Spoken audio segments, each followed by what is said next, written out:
தனுசு ராசி அன்பு சொந்தங்கள் அனைவருக்கும் வணக்கங்க. பஞ்சபூத தத்துவத்தில் அக்னி தத்துவத்தை கொண்ட நவ கிரகங்களில் பிரகஸ்திபதினு சொல்லக்கூடிய குரு பகவான அதிபதியாக கொண்ட குணத்தில் சமத்துவ குணம்னு சொல்லுவோங்க. ஆன்மீகம், அறிவு, நல்ல மனசு கொண்ட தனுசு ராசி அன்பு சொந்தங்களே.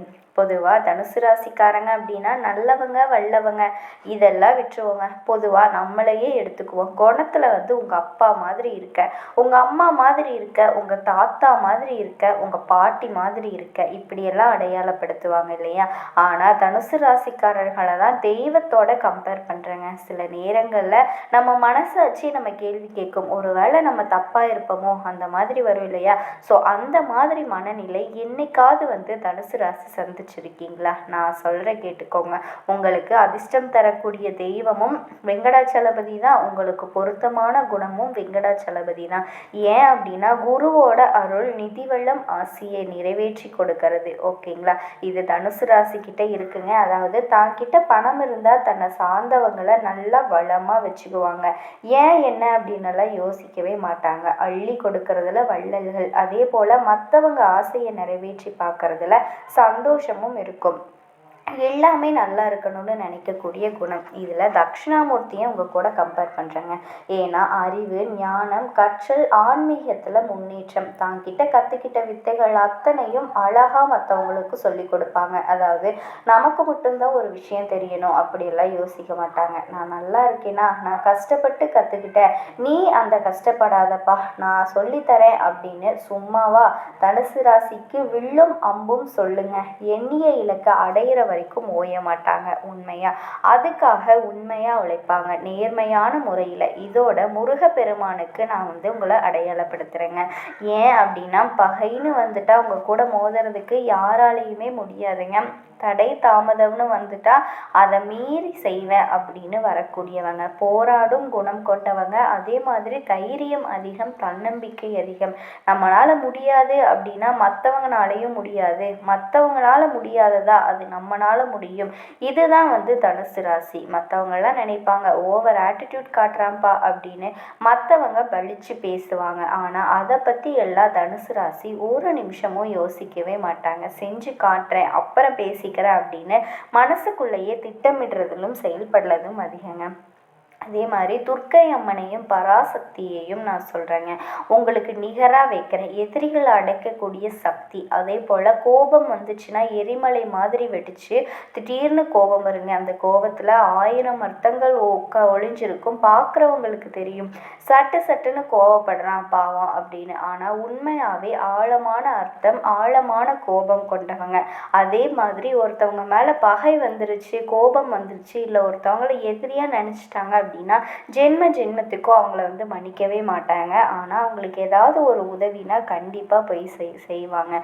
அப்படி இருக்கக்கூடிய தனுசு ராசி அன்பர்களுக்கு இந்த சுக்கிர பயிற்சினால் என்னென்ன நல்ல விஷயங்கள்லாம் நடக்க போகுது, அதாவது ஒரு ஆத்ம திருப்தி, உங்களை உற்சாகப்படுத்தணும், நீங்கள் சந்தோஷமாக இருக்கணும். ஸோ நமக்கு நல்லது நினைக்கிறவங்களுக்கு நம்மளும் நல்லது செய்யணும் அப்படின்னு அந்த வகையில் தாங்க நீங்கள் சொல்லக்கூடிய இந்த சுக்கிர பகவானினுடைய மாற்றம் அப்படிங்கிறது உங்களுக்கு என்ன பலன்களை தரக்க போகுது அப்படின்னு. உங்களுக்கு வேலையில் ஏதாவது இத்தனை நாளாக பிரச்சனை இருந்துச்சு, உங்களுக்கு தொல்லை கொடுத்துக்கிட்டு இருந்த மேலதிகாரி திடீர்னு லீவ் போட்டார், இல்லை வேறு இடம் மாறி போயிட்டார், எவ்வளோ ஒரு சந்தோஷம் இருக்கும். அது போல தாங்க உங்களுக்கு கடன், நோய், பகையை தரக்கூடிய சுக்கிர பகவான் 8ஆம் இடத்துல மறையிறது அப்படிங்கிறது உங்களுக்கு அதிர்ஷ்டம். புரியுதுங்களா? இதோட என்னதான் சுக்கிர பகவான் மறைஞ்சு போனாலும் 8ஆம் இடத்துல நீங்கள் கடன் சார்ந்த விஷயங்களில் கவனமாக இருக்கணும், எச்சரிக்கையாக இருக்கணும், மிகுந்த எச்சரிக்கையாக இருக்கணுங்க. இதை மட்டும் எழுதி வச்சுக்கோங்க. அதே மாதிரி சுக்கிரன் சந்திரனோட வீட்டில் இருக்கிறது சர்க்கரை வியாதி, இந்த மாதிரி நோயை கொண்டு வரும். சர்க்கரை நோய் ஆல்ரெடி இருக்கவங்களுக்கு அதை அதிகரிக்கிறதுக்கு வாய்ப்பு இருக்குதுங்க. தினந்தோறும் உடற்பயிற்சி செய்யறது நல்லது. இது என்னமா புது பொருளையா இருக்குது? சந்திரன் வீட்டில் சுக்கிரனுடைய அமைவு அப்படிங்கிறது தனுசு ராசிக்கு ஏன் ஏன்னா 8ஆம் இடம் நான் சொல்லிட்டேன் இல்லையா, நோயின்னு சொல்லிட்டேன். ஆனால் 8ஆம் இடத்துல தான் மறைகிறாரு, அதையும் பார்த்துக்கோங்க. பொதுவாக நாங்கள் என்ன சொல்லுவோம் அப்படின்னா 6, 8, 12 இது வந்து பார்த்திங்கன்னா நாங்கள் அசுப கட்டம்னு சொல்லுவாங்க. ஸோ இந்த 8ஆம் இடம் அப்படிங்கிறது நமக்கு கொஞ்சம் நோய் சார்ந்த விஷயங்களில் எச்சரிக்கையாக இருக்கணும், புரியுதுங்களா? சர்க்கரை நோய், கடன் விஷயத்தில், மற்றவங்க நம்பக்கூடிய விஷயங்களில், பணம் விஷயங்களில் கவனமாக இருங்கன்னு சொல்லியாச்சு. மற்றபடி இது வந்து எச்சரிக்கைங்க. பல கோடி சொத்து வந்து உங்களுக்கு கொடுக்குறாங்க மற்றவங்க, ஆனால் பல கோடி சொத்து ஆல்ரெடி பார்த்துக்கிறதுக்கே வந்துட்டு பல கஷ்டங்களை சந்திச்சிருந்தோம். அது உங்ககிட்ட தூக்கி கொடுக்குறோம் அப்படின்னு சொல்லுவேன் இல்லையா, பத்திரமா ஒரு வச்சுக்கோப்பா, இந்த பிரச்சனை எல்லாம் இருக்குது, அக்கம் பக்கம் இருக்கவங்களாம் இப்படியெல்லாம் இருப்பாங்க, இப்படியெல்லாம் ஏமாற்றுவாங்க அப்படின்னு. அதுக்காக அந்த சொத்தோட மதிப்பு எந்த அளவுக்கு உயருது அப்படின்னு புரியுதா? உங்களுக்கு சுக்கிர பகவானினுடைய அமைப்பு அப்படிங்கிறது பொருளாதார ரீதியாக அதிர்ஷ்டத்தை கொடுப்பாருங்க. இருந்தாலுமே இந்த காலகட்டத்தில் இந்த விஷயங்கள் எல்லாம் கவனமாக இருந்துக்கோங்கன்னு தான் சொல்கிறேன். உடனே வந்து நெகட்டிவாக திங்க் பண்ணிடாதீங்க. இதோட வேலையை பொறுத்த வரைக்கும் வேலை இல்லாதவங்களுக்கு நல்ல வேலை வாய்ப்பு கிடைக்கும். ஆல்ரெடி வேலையில் இருக்கவங்களுக்கு பதவி உயர்வு கிடைக்கும். விரும்பிய இடத்துக்கு இடமாற்றம் கிடைக்கும். வெளிநாட்டுக்கு வேலைக்கு போகிறதுக்கு கூட வாய்ப்பு இருக்குதுங்க. பணவரவெல்லாம் அற்புதமாக இருக்கும். வெளிநாடு, வெளிமாநிலம், அந்நிய தேசங்கள் மூலம் தனவரவு அதிகமாக கிடைக்கக்கூடிய யோகம் இருக்குது. வேலையை கொடுக்கக்கூடியவர் சுக்கிர பகவான். இந்த ஆள் கொடுக்கறது தான் கொடுக்குறா, உங்களை பறந்து போய் வேலை செய்ய வைக்கிறாங்கிற மாதிரி வெளிநாட்டிலிருந்து நல்ல வாய்ப்பை கொடுப்பாருங்க.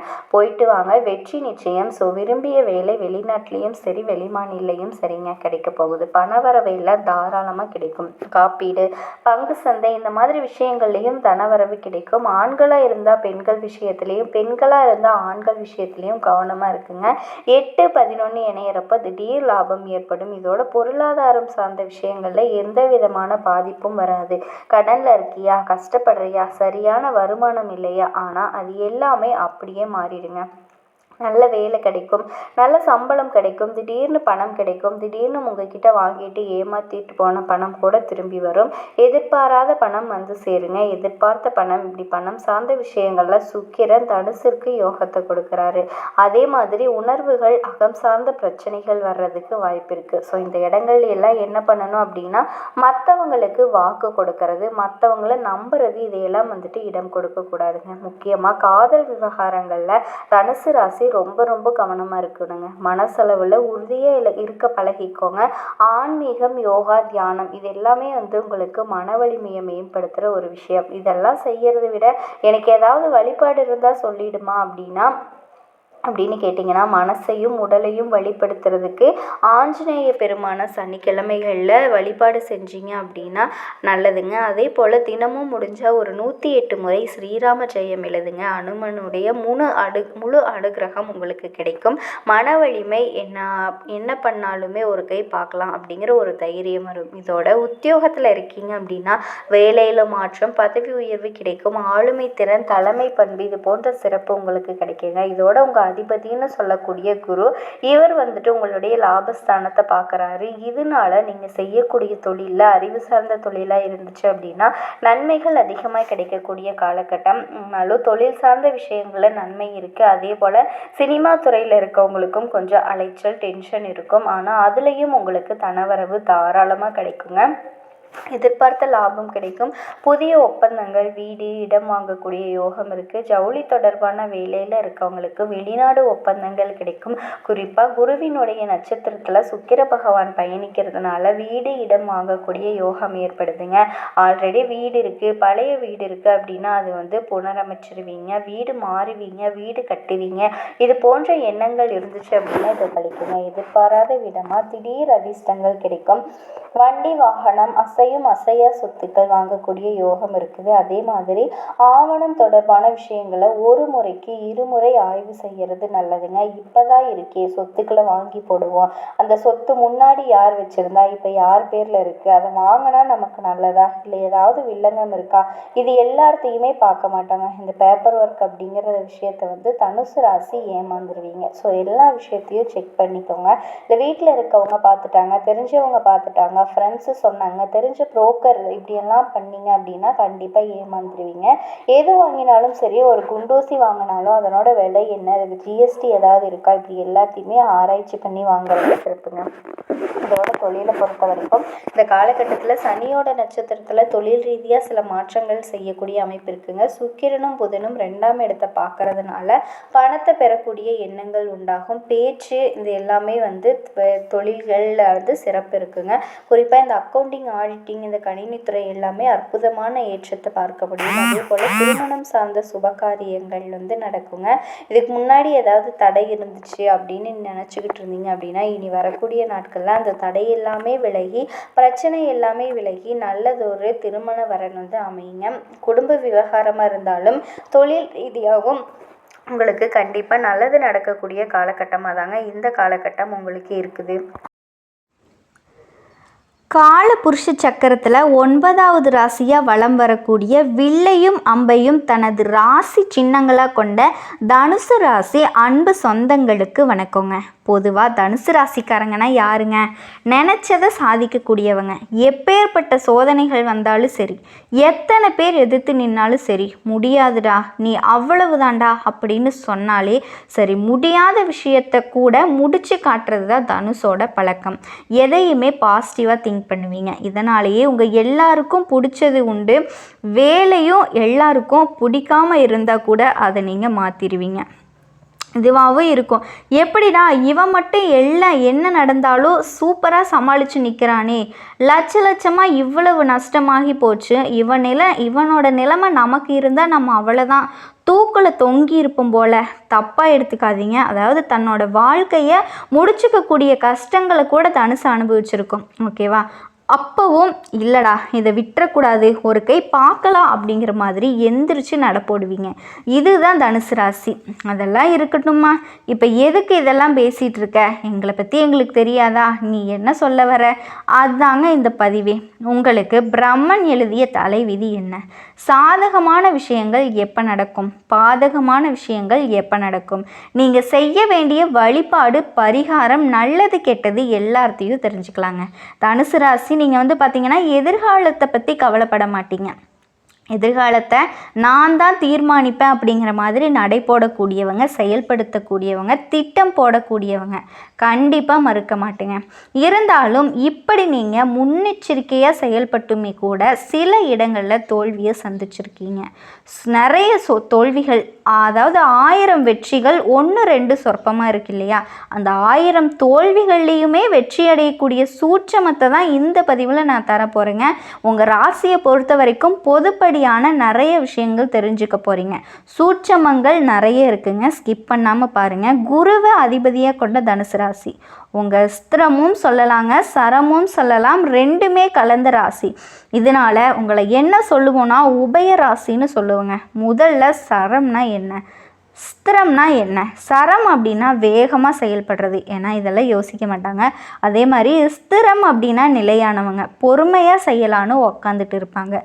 ரெண்டுமே ஆபத்தான விஷயங்க. இது உபயராசி அப்படின்னா நமக்கு என்ன நடக்க போகுது? வேகமாகவும் செயல்படுவாங்க, விவேகமாகவும் செயல்படுவாங்க. ஸோ அதில் தான் நீங்கள் வர்றீங்க. ராசி சக்கரத்தில் 240 முதல் 220 வரையிலான 6 பகுதிகள் உங்களுடைய ராசியில் ஆடுங்க. அதாவது ராசி புருஷனுடைய 9வது ராசி தனுசு. எந்த கிரகத்துக்கு உச்சமோ நீச்சமோ ஏற்படாத ராசிங்க. உங்களை பொறுத்த வரைக்கும் சூரியன், சந்திரன், செவ்வாய் இந்த 3 கிரகங்களுமே நட்பு வீடு. புதன், சனி, சுக்கிரன் இது வந்து பகை வீடு. அப்போ சாதகமான கிரகங்களினுடைய திசை நம்முடைய ராசியில் நடக்கிறப்போ நமக்கு நல்லது நடக்கும். பெருசாக வந்து நம்ம முயற்சி பண்ணலைனாலும் தடை தாமதங்கள் தாண்டி நமக்கு வந்து நல்லது நடக்கும். ஆனால் நமக்கு பகை கிரகங்களினுடைய அமைப்பு நடக்கும்போது நம்ம கொஞ்சம் உஷாராக இருக்கணும் இல்லையா? அதில் எல்லாத்தையும் தாங்க இப்போ தெரிஞ்சுக்க போகிறோம். உங்களுடைய ராசி சின்னத்தை வச்சு உங்களுடைய குணாதிசயங்களை வந்து நம்ம சொல்லிடலாங்க. கையில் வில்லேந்திய மனுஷன், குதிரை உருவத்தோட, இது ரெண்டுமே இணைஞ்சிருக்கிற காட்சி தாங்க அது. மனுஷன் மற்றும் விலங்கு இரண்டினுடைய இயல்புகளும் இந்த ராசிக்காரங்க கிட்ட நீங்கள் பார்க்க முடியும். அப்போ என்ன, நாங்கள்லாம் மனுஷங்க இல்லையா, நாங்கள் மிருகங்களா அப்படின்னு சண்டைக்கு வந்துடாதீங்க, அப்படி சொல்லலை. இப்போ மனுஷன் யோசிக்கிறான், தயக்கப்படுறான், விலங்கு என்ன பண்ணுது, யோசிக்கிறத தயக்கம் இல்லாமல் நேர்மையாக செயல்படுது இல்லையா, அந்த குணத்தை நீங்கள் எடுத்துக்கலாம். அது என்னன்னு சொல்லுறேன். சில நேரங்களில் சிந்தனையோடு செயல்படுவீங்க, சில நேரங்களில் ஆராயவே மாட்டீங்க, செயல்பட்டுட்டு அதுக்கப்புறமா வரக்கூடிய பிரச்சனையை பார்த்துக்கலாம் அப்படிங்கிற மாதிரி செயல்படுவீங்க. ஸோ இப்போ உங்களுக்கு புரியுதா? திட்டமிடுதல், திட்டமிடாமல் செயல்படுறது. உங்கள் ஜாதகத்தை போட்டிருக்க சூரியன், சந்திரன், செவ்வாய் இவன் வலுப்பெற்று இருந்துட்டா அந்த நேரம் காலம் எல்லா விதமான ஐஸ்வர்யங்களையும் கொட்டி தீர்த்துருங்க. பேரு புகழோட நல்ல உச்சபட்ச வாழ்க்கைக்கு போயிடலாம். இதுவே சனி, சுக்கிரன் உங்களுக்கு எதிரடியாக செயல்பட்டுட்டா, சூரியன், சந்திரன், செவ்வாய் இவங்க 3 பேரும் இணைஞ்சிட்டா வாழ்க்கையில் நிறைய எட்டுறதுக்கு வாய்ப்பு இருக்குங்க. அதாவது 2 பேர் பகையாளியே நிற்கிறாங்க. சனியும் சுக்கிரன் பகையை நின்னா கூட இந்த சூரியன், செவ்வாய் இந்த 3 பேரும் இணைஞ்சு இருந்துட்டாங்க அப்படின்னா, இது உங்களுக்கு ஜாதகம் ஜோதிடம் கொடுத்து பார்த்தீங்க அப்படின்னா, இந்த 3 பேரோட இணைவு பார்த்தா எப்பேற்பட்ட எதிரிகளையுமே துச்சமாக்கக்கூடிய அமைப்பு, எட்ட முடியாத உயரத்தை எட்டுவீங்க. இதில் புதன் பகவான் என்ன பண்ணுவார்னா, தன்னோட ஒட்டுமொத்த வலிமையுமே உங்களுக்கு அருளிடுவார்மா. நீ முன்னாடி என்ன சொன்ன, புதன் பகவானே எனக்கு பகை வீடுன்னு சொன்ன இல்லையா? ஆமாங்க. ஆனால் புதன் பகவானை பொறுத்த வரைக்கும் சனி பகவான், சுக்கிர பகவான் அளவுக்கு உங்களுக்கு பகை வீடு கிடையாது. உங்களுக்கு லக்னாதிபதி குரு, அவரே 4ஆம் வீட்டுக்குரியவராக வர்றாரு. ஸோ தனுசு ராசிக்காரங்க பெரும்பாலும் அறிஞர்களாக இருப்பீங்க, மேதாவிகளாக இருப்பீங்க, சிந்தனை வளம், அதிக உடல் வலிமை, எதிரிகளை வீழ்த்தக்கூடிய தகுதி உங்களுக்கு பிறவியிலேயே இருக்குது. வாடா பார்த்துக்கலாம் அப்படிங்கிற மாதிரி. இவங்களுக்கு யார் துணையும் வேணாங்க. பெற்றவங்க துணை வேணாம், கூட பிறந்தவங்க துணை வேணாம், யார் துணையும் வேணாம். ஆனால் எல்லார் முன்னாடியும் போய் நின்றுக்குவாங்க. என்ன பிரச்சனை, 1000 பேர் நிற்கட்டுங்க, அந்த இடத்துல கரெக்டாக பாயிண்ட்டை பிடிச்சி பேசி அந்த பிரச்சனையை முடிச்சு விட்டுருவாங்க. இளம் வயதாக இருப்பாங்க. அவங்களுடைய செயல்பாடுகள் எல்லாம் பார்த்து மற்றவங்க வியந்து போவாங்க. ஏப்பா நீயா இதை பண்ண, என்ன இவ்வளவு பணம் வச்சுருக்கியா, இந்த தொழில் நீ செய்கிறியா அப்படிங்கிற மாதிரி. இவங்களுடைய நடை, உடை, பாவனைக்கும் செயல்பாடுகளுக்கும் சம்மந்தமே இருக்காதுங்க. வில் அம்பு அம்பு எப்படி நேர்மையாக செயல்படுதோ அது நேராக போய் தான் இலக்கை அடையுது. அந்த மாதிரி தான் தனுசு ராசி எப்பேற்பட்ட கஷ்டத்துலேயும் நேர்மையை கடைப்பிடிச்சு அடைய வேண்டிய இலக்கை அடைஞ்சே தீருவாங்க. அதே போல் உங்களுடைய இலக்கு அப்படிங்கிறது சாதாரண நட்சத்திரத்துக்கு இருக்காதுங்க. அந்த சூரியனுக்கும் சந்திரனுக்கும் இவனுடைய இலக்கு இருக்குது. புரியுதுங்களா? இலக்கு பெருசுங்க. என்னோட இலக்கே பார்த்திங்கன்னா நம்மளாம் ஒரு மாதிரி ஆச்சரியப்பட்டு போய் நிற்போம். என்னடா சொல்கிற, அது எவ்வளவு பெரிய வேலை தெரியுமா, அது எப்படி உன்னால் செய்ய முடியும், செஞ்சு காட்டுறேன் பாரு அப்படின்னு அவங்க சொல்லுவாங்க இல்லையா? அந்த மாதிரி ரொம்ப ஆட்டிடியூட்லாம் காட்ட மாட்டாங்க. ரொம்ப சிம்பிளாக இருப்பாங்க. இவங்களை பொறுத்த வரைக்கும் மற்றவங்கள புகழ்ந்து பேசி காரியம் சாதிக்கிறது பிடிக்காது. புகழ்ந்து பேசி சிம்பிளாக ஜால்ரை அடிக்கிறதும் பிடிக்காது. எந்த ஒரு விஷயமா இருந்தாலும் நேருக்கு நேரம் இவங்களை பொறுத்த வரைக்கும் ரொம்ப தெளிவான ஆட்கள் அப்படின்னு யாருமே நகர முடியாதுங்க. இடம் பொருள் ஏவல் தெரியாமல் வெளிப்படையாக பிரச்சனையை பேசி பிரச்சனைக்கு ஆளாகவும் இவங்க நிற்கிறாங்க. சில நேரங்களில் வெள்ளந்தியான பேச்சால் வாய்ப்புகளை பறி கொடுக்கக்கூடிய நிலையும் இவங்களுக்கு ஏற்பட்டிருக்கு. இதனால் பேச்சில் கவனம் தேவை. பெரும்பாலான தோல்வியை ஒப்புக்கொள்ள விருப்பம் இருக்காதுங்க. ஆனால் உங்களுடைய பலவீனத்தை மற்றவங்க மீது சுமத்துறதுல வல்லவங்க. தப்பாக நினச்சிடாதீங்க. ஒரு தப்பு நடக்குதுன்னா, இல்லை அந்த வாய்ப்பு கொடுத்துருந்தா அதை நான் செஞ்சுருப்பேன், இப்படி தன்னுடைய தவறை மற்றவங்க மேலே சுமத்த மாட்டாங்க. அது பழி சுமத்துற வாய்ப்பு கிடையாதுங்க. கொஞ்சம் தனக்கு தான் காரணம் அப்படிங்கிற மாதிரி ஒரு மனப்பக்குவம் அவங்கக்கிட்ட கிடையாது. தோல்விகளை ஈஸியாக அக்செப்ட் பண்ணிக்கூட ஆளுகள் கிடையாது. என்ன பண்ணுவாங்க அப்படின்னா, அந்த வாய்ப்பு கிடைச்சதுன்னா நான் பண்ணியிருப்பேன், அந்த மாதிரி சந்தர்ப்ப சூழ்நிலைகள் கொஞ்சம் அது மேலே சாட்டிட்டு மனசை தேத்திக்குவாங்க. மற்றவங்களை குற்றவாளியாக மாற்றக்கூடியவங்க இல்லை, தப்பான ஆட்களாக இந்த தனுசு ராசிக்காரங்களை எக்காரணத்தை கொண்டு அடையாளப்படுத்தவே முடியாதுங்க. ஒருவேளை ஒரு தோல்வி ஏற்பட்டுருச்சு அப்படின்னா சாமர்த்தியமாக பேசி அந்த தோல்வி எந்த அளவுக்கு வெற்றியாக மாற்ற முடியுமோ அந்த அளவுக்கு வெற்றியாக மாற்றுவாங்க. வெற்றி உங்கள் பக்கம்ங்க. இனி 23 வயசுலேருந்து 26 வயசுக்குள்ளே இருக்கீங்க அப்படின்னா இப்போ தொழில் வாய்ப்பு நல்லா இருக்குது, திருமண யோகம் இருக்குது. ஸோ ரெண்டுமே நீங்கள் முயற்சி பண்ணலாம். 28 வயசுக்கு மேலே முன்னேற்றம் வருங்க, பதவி உயர்வு கிடைக்கும், சொத்து யோகம் இருக்குது. 30 வயசுலேருந்து 33 வயசு வரைக்கும் சனி பகவானுடைய சோதனை வந்து நிற்குது. உடல் ஆரோக்கியத்தில் கை வைப்பார், குடும்பத்தில் கருத்து வேறுபாடை கொண்டு வருவார். இதுக்கு வந்து பார்த்திங்கன்னா நீங்கள் செய்ய வேண்டிய பரிகாரம்னு கேட்டிங்கன்னா பொறுமை தாங்க. ஆன்மீகம் இருந்துச்சுன்னா கடவுளை நம்புங்க, காலம் கடந்து போகும். இதில் நீங்கள் குறிப்பிட்ட பரிகாரம் கேட்டிங்க அப்படின்னா சனி, குரு, செவ்வாய் வழிபாடு, சனிக்கிழமை தோறும் ஆஞ்சநேய பெருமான வழிபாடு செய்கிறது, அனுமனுடைய கோவில் தரிசனம், நாகதோஷம் பரிகாரம், இது எல்லாமே உங்களுக்கு சிறப்பு சேர்க்குங்க. அதே மாதிரி 36 வயசில் இருக்கீங்க அப்படின்னா இதை தாண்டி 42 வயசு வரைக்குமே பண யோகம், வீடு வாங்கக்கூடிய யோகம், வாகனம் வாங்கக்கூடிய யோகம், சந்தோஷம் நிலச்சிருக்குங்க. 43 வயசுலேருந்து 46 வயசில் இருக்கீங்க அப்படின்னா பிள்ளைகளால் முன்னேற்றம், வியாபாரத்தில் விரிவாக்கம் பண்ணுவீங்க. ஆனால் 48லேருந்து 50 ராகுக்கு கேதுவால சோதனை வருங்க. கடன் பிரச்சனை, உடல் பாதிப்பு, பரிகாரம் செஞ்சிட்டிங்கன்னா இதிலிருந்து மீண்டுக்கலாம். குரு சாதகமும் இருக்குது. இந்த நேரத்தில் இந்த காலத்தை நீங்கள் பொற்காலமாக மாற்றிக்கலாம். இந்த ராகு கேது பிரச்சனையை நம்ம சரி செய்கிறதுக்கு என்ன பண்ணணும்னா புதன்கிழமைகளில் விநாயக பெருமான வழிபாடு, ஸ்ரீ லக்ஷ்மி நாராயணனுக்கு பூஜை செஞ்சு வழிபாடு செய்கிறது. இதோட வெள்ளிக்கிழமை தோறும் இந்த ராகு கேதுவோட பாதிப்புகள் விளங்குறதுக்கு துர்க்கை அம்மனுக்கு எலுமிச்சை விளக்கேற்றி வழிபாடு செய்கிறது ஆக சிறந்த பரிகாரங்க. இதை நீங்கள் செஞ்சிட்டீங்க அப்படின்னா கண்டிப்பாக உங்கள் வாழ்க்கை வந்து ரொம்ப